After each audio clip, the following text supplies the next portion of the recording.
Hello students, आज हम देखेंगे हमारा बीएससी फाइनल ईयर केमिस्ट्री में यूनिट नंबर 3 का हमारा टॉपिक एपीमरीकरण क्या है समझाइए।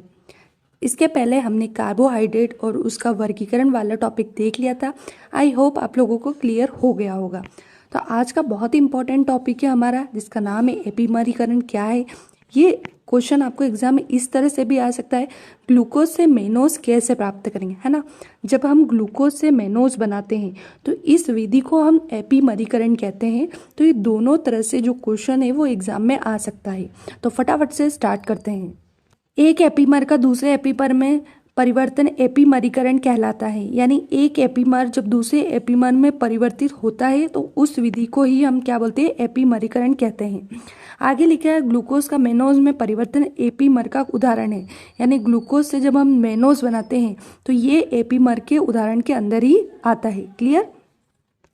सबसे पहले हेडिंग डालेंगे ग्लूकोज का मेनोज में परिवर्तन। ग्लूकोज से जब हम मेनोज बनाते हैं तो ये प्रक्रिया कुछ स्टेप्स में होती है जो आपको याद रखना है, और इन्हीं स्टेप्स को हमें रिएक्शन में लिखना है ना। तो पहले हम थ्योरी में देख लेते हैं कि स्टेप क्या होती है। सबसे पहले हम ग्लूकोज लेंगे, उसका ऑक्सीकरण करेंगे। जब ग्लूकोज का ऑक्सीकरण करेंगे तो ग्लूकोज का ऑक्सीकरण करने पर हमें ग्लूकोनिक अम्ल मिलता है ना। ग्लूकोज का ऑक्सीकरण करने पर हमें क्या मिलेगा, ग्लूकोनिक अम्ल। सेकेंड स्टेप में, जो फर्स्ट स्टेप में हमारा ग्लूकोनिक अम्ल बना है उसकी क्षार के साथ क्रिया होने पर मेनोनिक अम्ल बनता है। यानी जो ग्लूकोनिक अम्ल बना है हमारा फर्स्ट स्टेप में, उसकी हम क्षार के साथ अभिक्रिया कराते हैं तो हमें मेनोनिक अम्ल मिलता है। थर्ड है, मेनोनिक अम्ल को गर्म करने पर गामा लेक्टोन बनता है। मेनोनिक अम्ल लेंगे, उसको हम गर्म कर देंगे तो वो काय में बदल जाएगा, गामा लेक्टोन में। और ये जो गामा लेक्टोन मिला है हमें थर्ड स्टेप में, इसका अपचयन करने से हमें मेनोज प्राप्त होता है ना। हमें जो गामा लेक्टोन मिला है इसका जब हम अपचयन करते हैं तो हमें क्या मिलता है, मेनोज मिलता है। तो यही जो स्टेप है, पहला ग्लूकोज का ऑक्सीकरण करने पर ग्लूकोनिक अम्ल, फिर ग्लूकोनिक से मेनोनिक अम्ल, मेनोनिक अम्ल से गामा लेक्टोन, और लेक्टोन का अपचयन करने पर मेनोज। ये जो स्टेप है इसी को हम रिएक्शन में लिखेंगे। रिएक्शन करने के लिए आप साथ साथ में लिखते जाइए, क्योंकि यहाँ पर जो रिएक्शन है थोड़ी सी लॉन्ग रिएक्शन है। तो अगर आप साथ साथ लिखेंगे तो आपको अच्छे से क्लियर हो जाएगी। सबसे पहले हमें क्या लेना है, ग्लूकोज लेना है ना। तो ग्लूकोज का फॉर्मूला हमने शॉर्ट फॉर्म में लिखा। देखो सबसे पहले लिखो CHO, फिर एक कार्बन पे एक साइड H और दूसरे साइड OH, फिर नीचे लिखेंगे हम CHOH3 और सबसे लास्ट में आ जाएगा CH2OH। ठीक है, ये है हमारे ग्लूकोज का फॉर्मूला।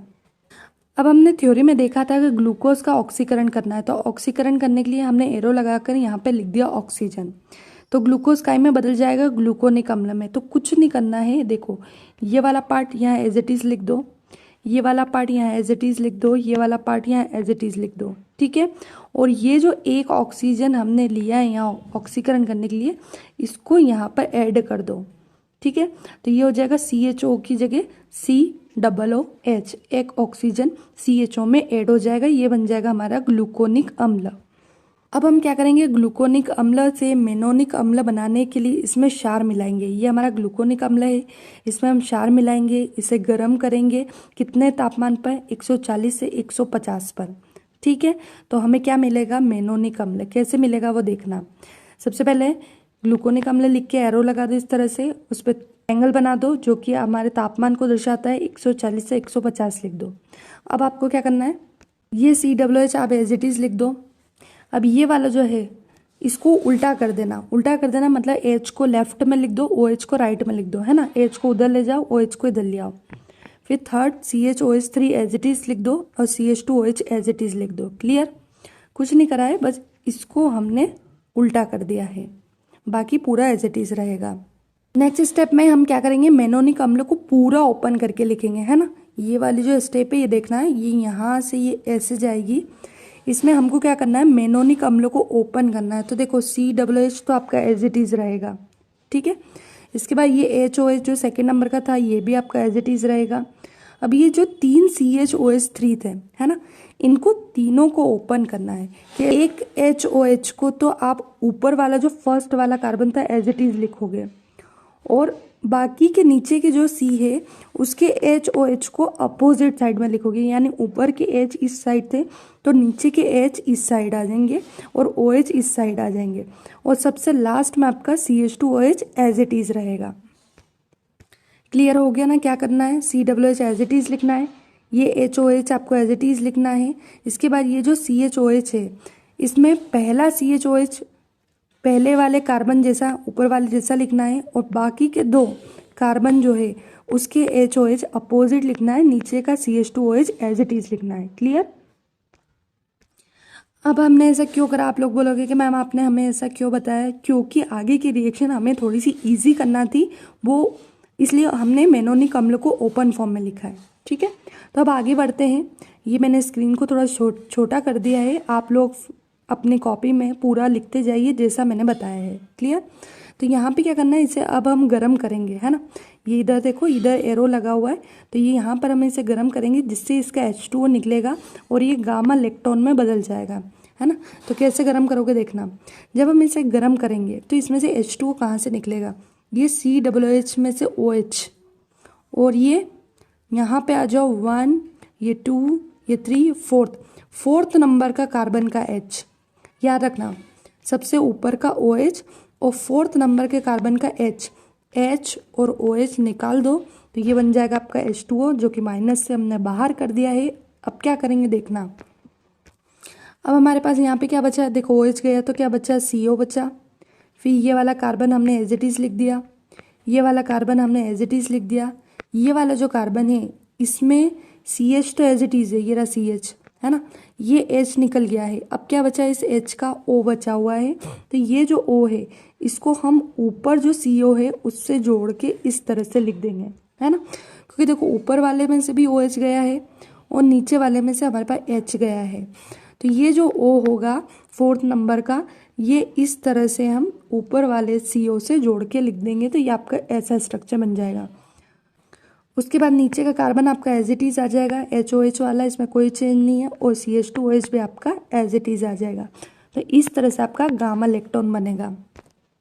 थोड़ा सा इसमें ध्यान रखना है कि मेनोनिक अम्ल में से आपको जल कैसे निकालना है ताकि आपका गामा लेक्टोन बन सके। तो आई होप मैंने आपको अच्छे से क्लियर कर दिया है। बस अब क्या करना है, कुछ नहीं करना है। जो गामा लेक्टोन बना है इसे हम 2 हाइड्रोजन देंगे, यानी हम इसका अपचयन करेंगे।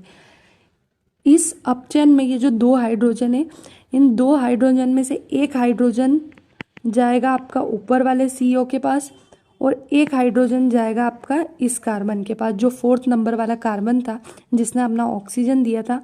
ये अपना ऑक्सीजन फिर से ले लेगा, ये यहाँ से ऑक्सीजन फिर से इसके पास आएगा और उससे OH जुड़ जाएगा।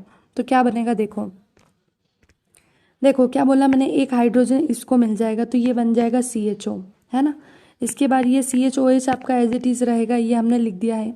इसके बाद देखो ये HOH तो है ही सही, ये OH है ही सही, है ना, और एक हाइड्रोजन जो होगा वो इसको मिल जाएगा, ये यहाँ पर। ठीक है, तो ये देखो ये CH और ये ऑक्सीजन और ये H, कितने CHOH हो गए, 3, तो ये होगा 3 CHOH और सबसे लास्ट में आ जाएगा CH2OH, और ये आपका बन चुका है मेनोस।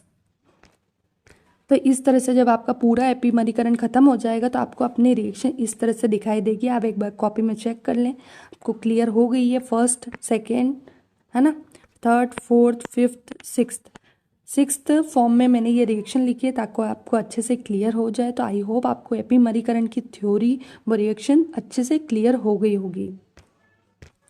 अगर आपको वीडियो पसंद आए हो तो लाइक करें, सब्सक्राइब करें, शेयर करना ना भूलें ताकि इस यूनिट के इम्पोर्टेंट टॉपिक आपको समय पर मिल सके। Thank you.